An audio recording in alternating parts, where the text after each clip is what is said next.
வேற லெவல் தரமான IPL finishing போட்டியா இருந்தது மும்பை இந்தியன்ஸுக்கும் ராயல் சேலஞ்ச் பெங்களூருக்கும் இடையிலான போட்டின்னு சொல்ல முடியும். வேற லெவல் பினிஷ் கொடுத்திருப்பாங்க ராயல் சேலஞ்ச் பெங்களூர். பவுலிங்ல நாங்க வீக்கா, வான்கடே ஸ்டேடியத்தில் நாங்க ஜெயிச்சு ரொம்ப நாள் ஆச்சு, அதை நாங்க மாத்தி காட்டுவோம்ன்ற மாதிரி வேற லெவல் வெற்றின்னு சொல்ல முடியும்.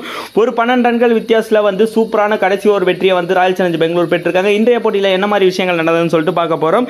ஷார்ட் 4 ரன்களை வெளியேறும் ஒரு விராட் கோலி 67 ரன்களும், படிக்கல் 37 ரன்களும், பட்டிதார் 64 ரன்களும், டிஜேஷ் சர்மா 40 ரன்கள் அடிச்சு வேற லெவல் ஹிட்டிங் 221 ரன்கள் அடிச்சிருப்பாங்க.